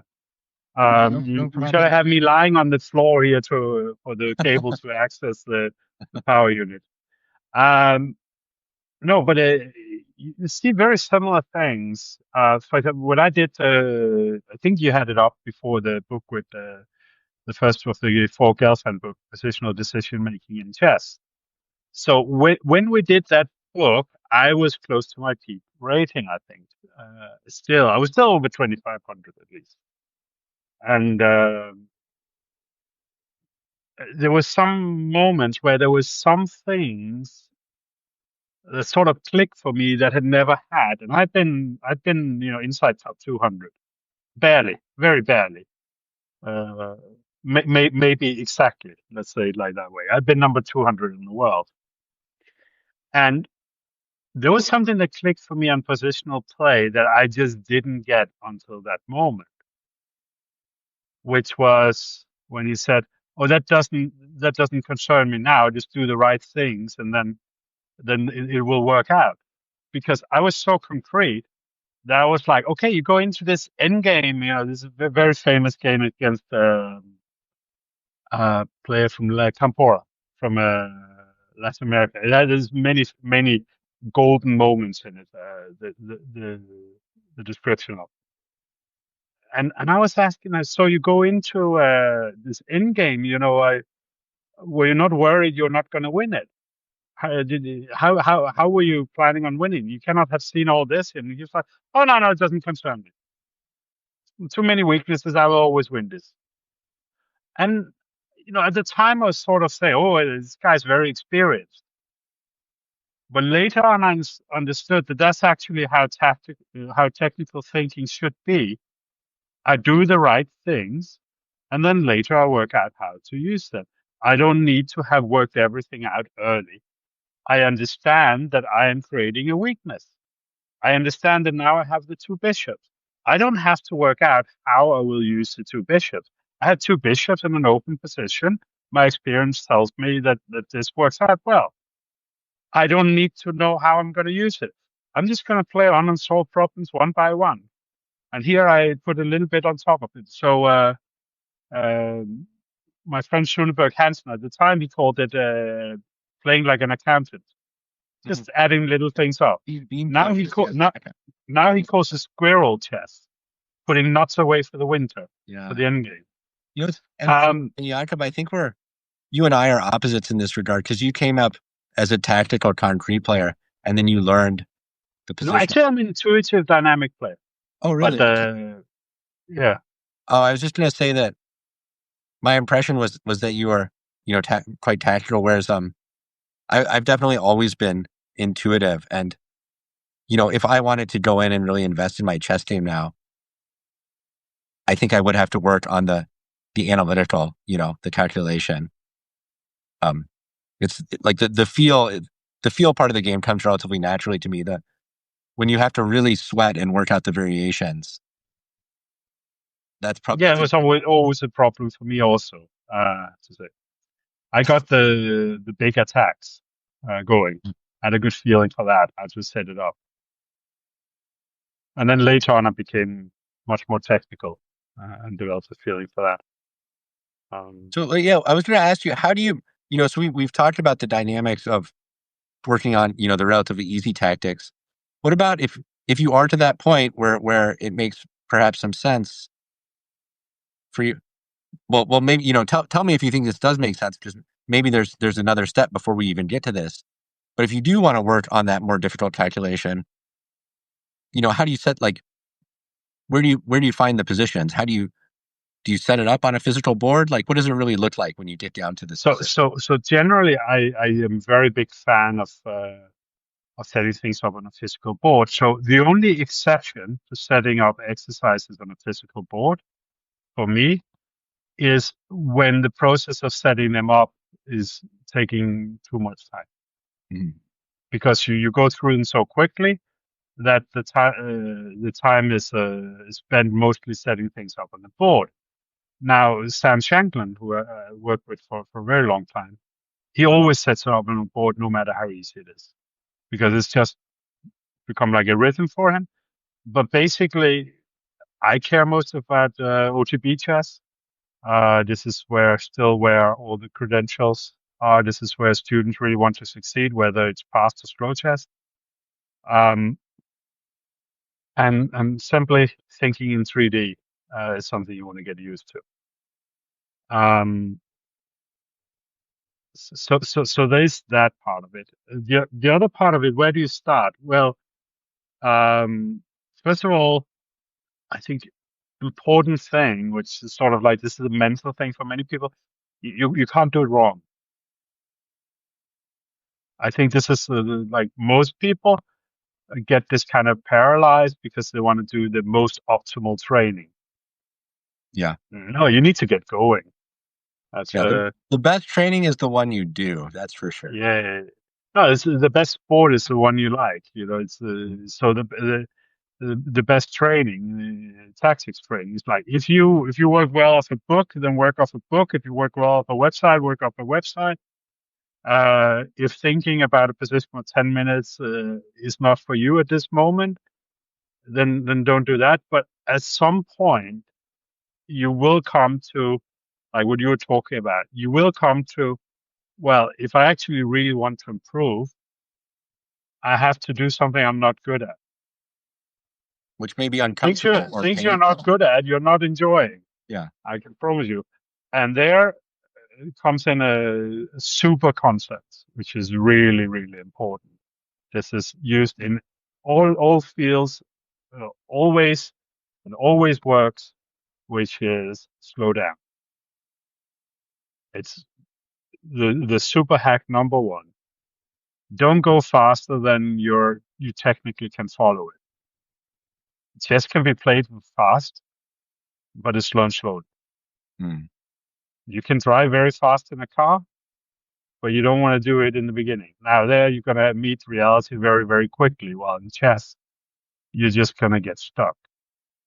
But slowing down and really focusing on the technical aspects. Again, this is like, if you want to do calculation, you have to break it down in very simple things that you're trying to do. And this is one of the things that make chess really difficult, which is um, you are trying to solve um, positions, but you don't really know what it is about the positions. Maybe sometimes they're divided into knight thoughts and pins and this and that and so on. But very rarely are they divided into the type of thinking you want to do. And this was Gretzky's big point. And when I wrote my book in the Grandmaster Preparation Series, Calculation, I it was Gretzky's system. I would do it differently today because I've sort of had more time to think about what I actually think and what problems I see. But that was his system, and they divided according to thinking process. Now here in this process, you have to try to think like this. This process, this position, you have to try to think like this. But I think usually if I was coaching you and you wanted to give a big push, I would say, okay, as a starting point, what is the first thing of calculation you need to make sure? Don't miss anything on the first move. Don't miss your own options. Don't miss your opponent's replies on first move. That would be an excellent place to start with your tactical training and your calculation training, where you are solving tactics and you're like, I don't want to miss any options for myself, and I don't want to miss my opponent's reply. Now, you cannot achieve this and be under 2000. Yeah, and this is another thing that's such a commonality at all levels is the mistakes usually happen on move one, and because the tendency for most players, again, if you get them to speak out loud their thought process, the first thing they'll do is they'll shoot. If you imagine the game tree as all these branches, they pick one branch and they shoot way down it. Yes. And you go, well, okay, you just gave a sequence of moves. Do any of those moves make sense? Were there any alternatives? Why do you choose that sequence, right? But that tendency is very strong. It's a very strong instinct for most players at many levels to do that. I won for me personally. It was quite an important game against Iron in 1996. And after the game, we were sort of talking a little about it. And he said, yeah, I prepared this thing here. He showed me there was some dragon with 9 castles and d5, and the white bishop gets to c5. And I had sort of enough understanding of the position that I definitely didn't want to take the rook on f8 and win the exchange and give up all my dark squares for. I hate being up. To a big initiative. I also better with material down rather than material up, especially when I was younger. And then he's like, I'm like, here in this position here, he says, I was planning this novelty, and then you must take here on the rook. And I was like, no, I don't want to do that. No, you have to. What else would you want to do? I'm like, I don't know. Well, see, they like, as this was a big point of this thing I never considered. And now I'm forced to play this thing I didn't want to do for positional reasons. Anyway, but it was like his whole thinking. This is before computers could help us tell us we were idiots. His whole thinking was, but that's you have to take the rook. Yeah, you must. And this is anticipation for the opponent. I want you to take the rook, and you must take it. This is 2400. It reminds me of a game I had. I mean, this is quite some time ago now. So, well, actually, I'm trying desperately to get Carissa to come on the stream because she's just 3-peat as U.S. champion. So that's quite amazing. But many years ago, when she wasn't so strong, I did manage to beat her in one game in Boston. But I played the London, and I had my bishop back on h2. And she had advanced her center pawns too far, so my bishop was just shooting across the board beautifully. And she thought for a while, and eventually she played rook b. My bishop was so powerful that the best thing she could come up with to do was she just put her rook on b8. And in the game, I did take it. But then when I reviewed the game, I had a grandmaster coach at the time, and I reviewed the game with him, and he said, why did you take? And I was like, well, it was an exchange, and I didn't see anything bad that would happen to me. But he was like, but she hates your bishop so much, and her position's so bad that she's begging. She put her rook on b8 for no other reason than she hoped you would take. So that's what she wants you to do. Why would you ever take? Mhm. And if I played that position now, I would never take it. Absolutely not. Yeah, no, exactly. Yeah, I was just thinking of a game where I had against also a young and up and coming player where, and it's actually in the book from me you showed there where I think I played like rook AD1, and then the moment I played it's like, why didn't I play to E1? I think, and E1 square was covered by a bishop, and or maybe D1 was covered, but I can't remember the position exactly. I was wide in some stress before. And then, literally on the next move, I then put the rook where it could be taken by bishop, and he sort of had to take it. And then I was an exchange down, but the position was very dangerous for him, and he managed to hold it together. But if I'd had this extra tempo, maybe I would have won. And that has always annoyed me because this was the only time I played against Magnus Carlsen. So Oh, that's a great story. that would have been he was already much stronger than me at the time. Um, so if some people here don't know me, then um, we sort of made a visual trick with our I don't know what they're called, the widgets and so on. So it looks like I'm much younger than I am, while Nate has made himself artificially older. I think I'm at least 15 years older than you. I think Well, I'm 40 now. 12 years older. Okay. So. Well, And some I've gone through this process with the hair from being like, "Do you died? Obviously you died," yeah. to "F you and your fake hair." So it's I um just have all I have is merch. That's yeah, no, if I ever had a beard, it would be mostly white, much more than yours. hmm. Uh, so I've been around for a long time. I was 30 when I played cards. 29 probably. 20, no, that's 30. I was 30 when I played. I mean, he was 13. So. So that was my one chance. But yeah, no, a lot of those kind of thinking, like we were talking about my friend Dan, who's like 1200 or whatever, who made 2 out of 5 in his first under 1400 tournament. And there was one game where, through very nice tactics, he got a piece up. And he played a lot of positional things right, and so on. But we never talked about being a piece up. So there were several moments in this game where he could have simplified. There was one clear moment where he could given up the exchange to come out of a lot of sort of problems associated with having won a piece.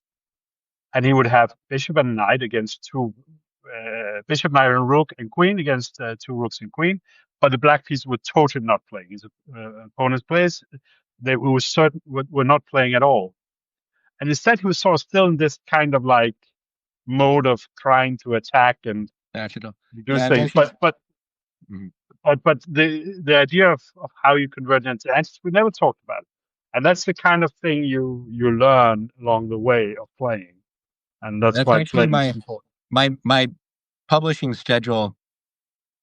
What I have planned for tomorrow is a guide on how to convert when you're up a piece.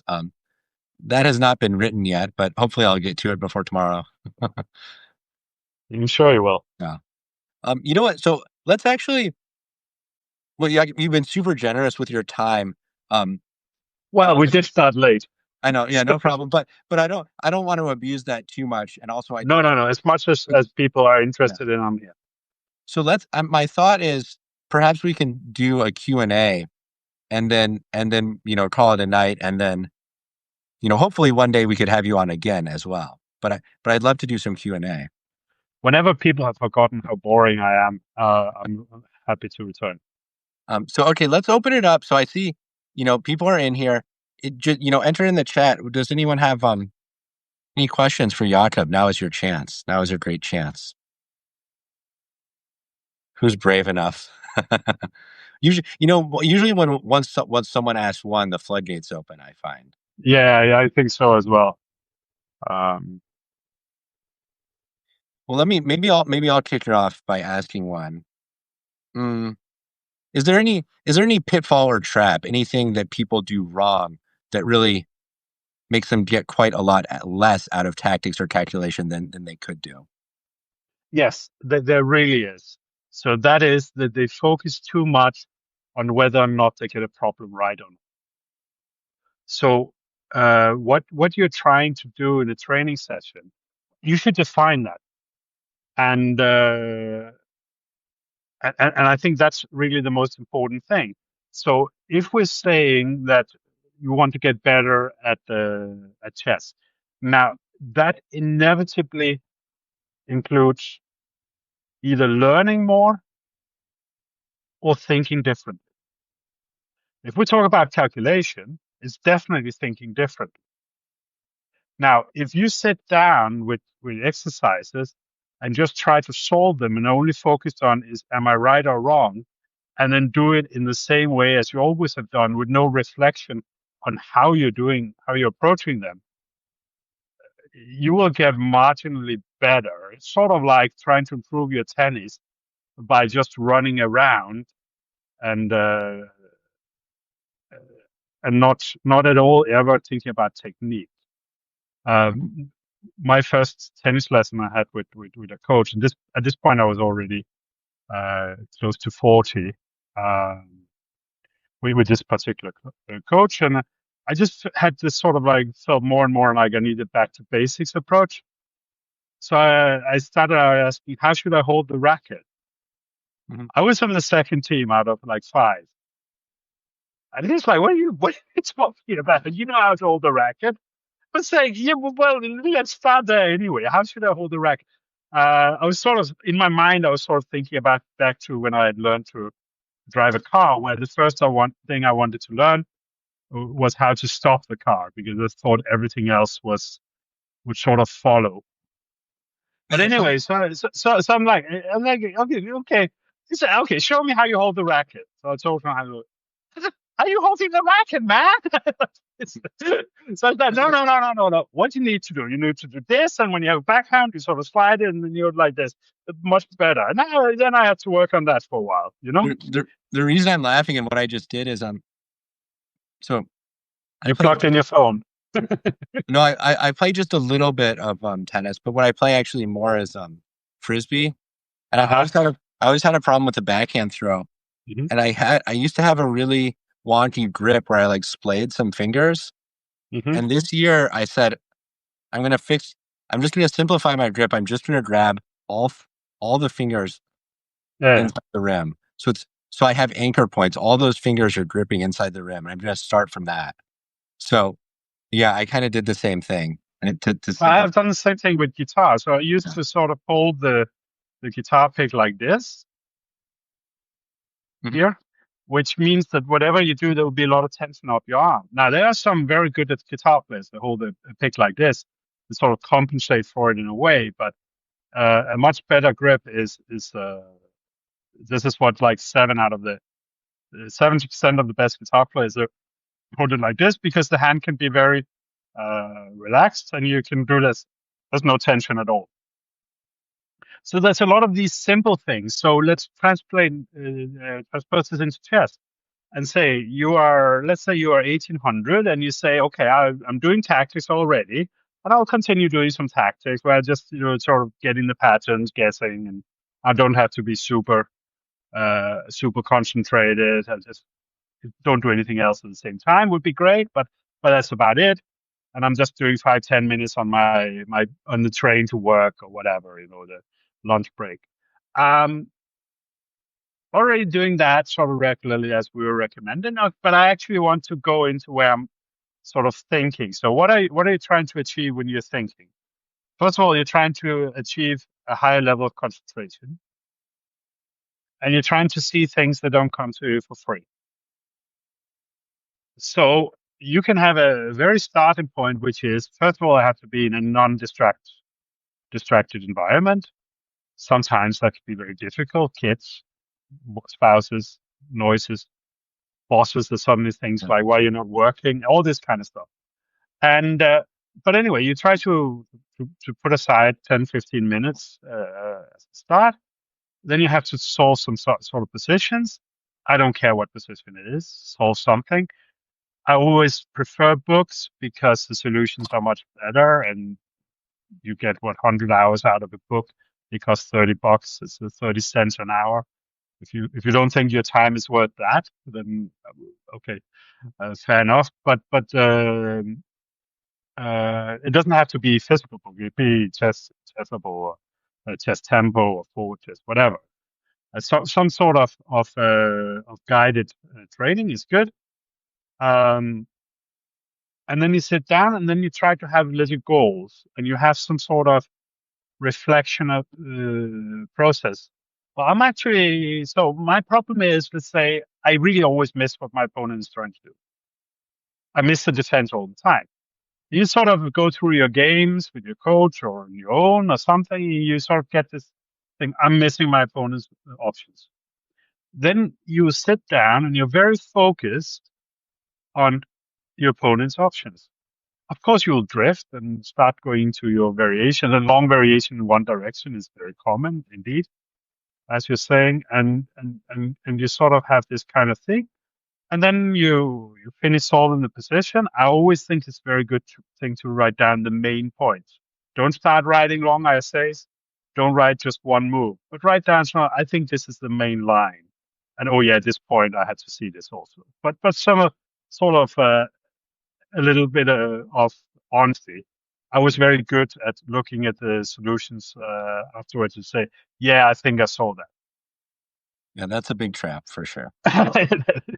Especially when you have certain character flaws. Um, but then you have this whole thing when you finish the exercise, you have your solution, you have what the exercise says, and then you have this extra uh, uh, loop in the process, which is how did I do in what I'm trying to do? I'm not trying to solve the exercise. I'm trying to get better at seeing my opponent's ideas. Well, I had the right general direction, but this defense here, which they had in the book, which they don't have in the computer thing, where you make one move at a time and you're sort of Mhm. guessing your way, Yeah, that's and then really and then it difficult. gives the and then it gives away the queen, and you're saying they're wondering, yeah, but what if he had taken my knight? I wasn't really sure how it was going to work. Mhm. That's sort of what the problem is with Yeah, a lot of just to digital for things. just for people to to sort of put a finer point. This is actually a really important point. If you solve on like chess.com, let's say, using a guess and check method, meaning you play a move and you wait to see what the computer does, huge pitfall actually. You really It's want to bad. know your whole plan before you make the first move. And there's many things with solving on a screen, which is really bad. I don't have a problem with getting the material from a screen, putting it on your board, writing down your solution, and then checking the whole solution. I use forward chess myself mostly, not paper. Um, Basically, I got tired of too many books in the house on chess. So they're all in the office as reference, but I have like the huge iPad, and I read on that. I use forward chess because it's a book experience, but it's digital. And they have this very good thing that I can solve, and then I can press see solution and see the whole thing. I don't play my way through it. Uh, I would like if there was something where you can sort of play the moves from both sides, the whole variation, but the pieces don't move. So you could type it in that way.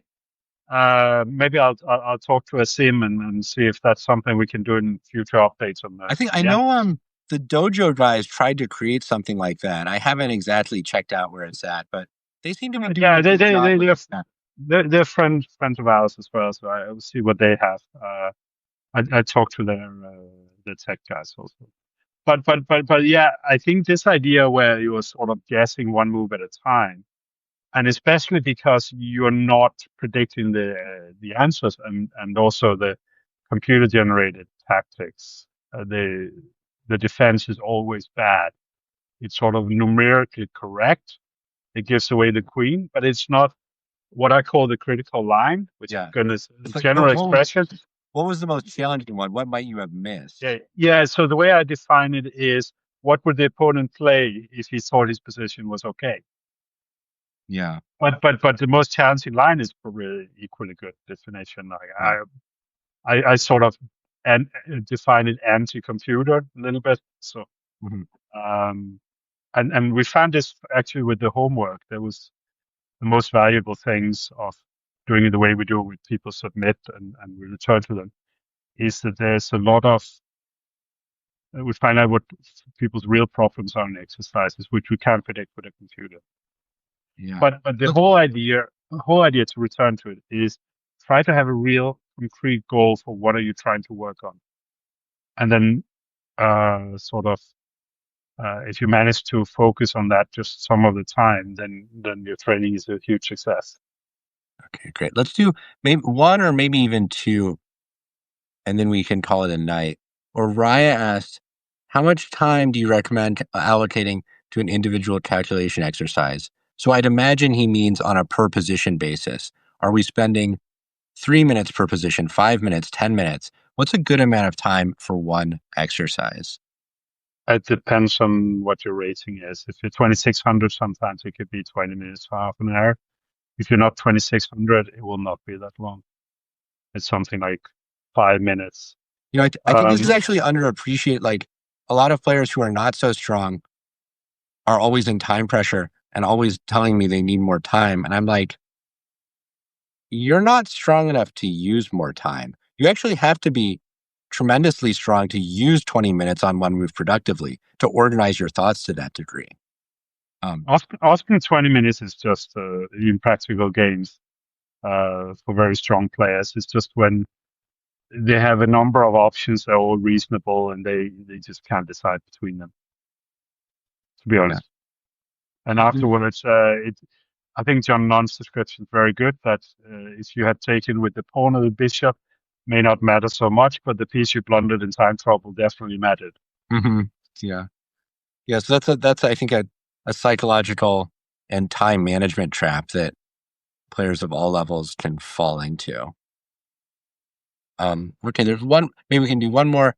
Mike, was there ever a time? Oops, can I scroll to this? Was there ever a time? Well, Was there ever a time when a move order in the opening changed how you played? I don't. I don't Uh, fully understand the question. Does that one? I think it means if I saw a move order at some point and it made me play differently.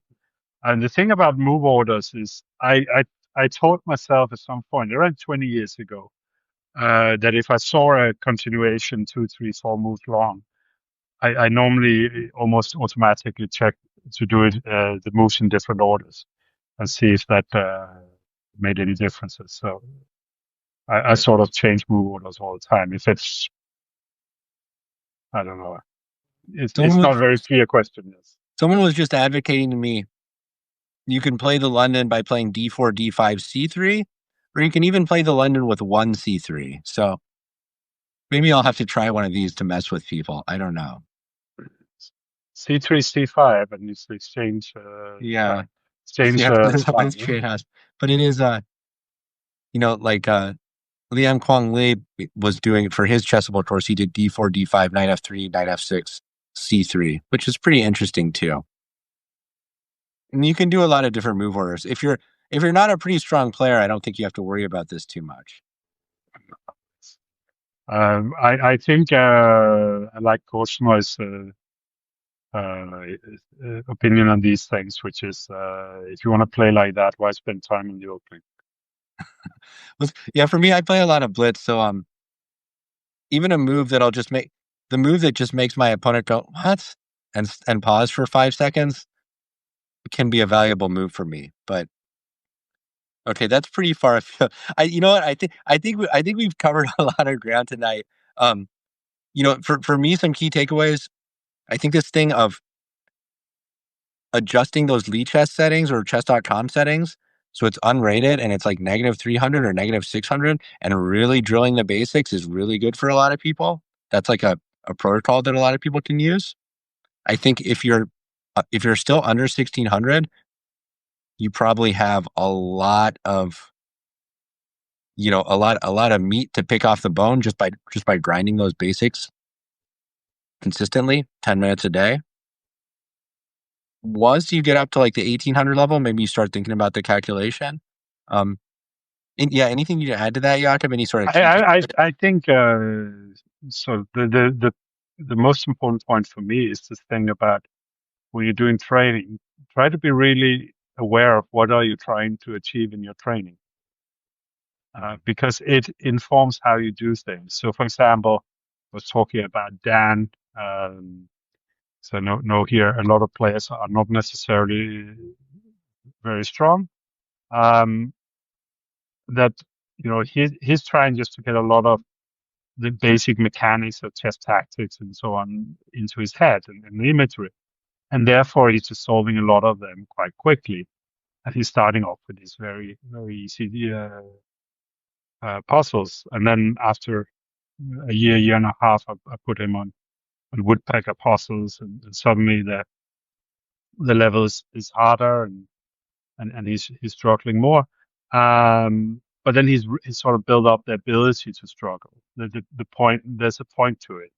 and You're just now try to building on keep top of going? something. It's not just sitting for a long time and not knowing what you're doing, but he's sitting actually trying to do something. If you don't know what you're trying to do, and you're just sitting looking at the position and you're blank, then you're not improving. You're just sitting. Yeah, just sort of going through the motions is probably kind of the worst thing you can do. Well, going through emotion describes some sort of being unengaged. You can be incredibly motivated and engaged, but if you don't know what you're doing and you don't have any idea of what you're trying to do, then you will not progress. So Okay. this, I think this, and this is, I think this is the most common mistake for all improvers. Okay. Well, I think that's a tremendous insight to leave it on. So, Jakob, you're killerchesstraining.com. Is that where people should go? It's one of the places. Newinchess.com also, if you like good chess books, we have a lot of Yeah. them. Or if you like really insightful columnists, who write tremendous columns. Um, so yeah, so I've been a columnist for the magazine. Okay. So Killer Chess Training, New in Chess. Anything else people should know about that you're doing? Well, at Noon Chess, we've joined quite a number of publishers now under one roof, which is Noon Chess, Quality Chess, Everyman, which is now called Popular Chess. Chess Elevation is going to come out with some books. Uh, so yeah, we have sort of the logistics simplified. A lot of publishers under one roof, but with different identities. Um, Otherwise, I think the most important is to play a lot of chess and have fun doing it. Okay, very good. And on my end, of course, this I do write this Substack where I'm publishing pretty much almost daily. So, hey, if you're not subscribed to me, subscribe, and then once you're subscribed to me, also we do the live streams. Not always with GM Jacob Aagaard, the greatest trainer in the world, but with interesting people Showing for up sure. half an hour late because it Yeah, can't work out the technology or the yeah, time so different. but for sure with really interesting guests. So Jacob, thank you so much. Thank you for your time. The insight. Amazing conversation. Thank you. Thank you very much, and thank you for having me. All right. Okay. Good night, everyone.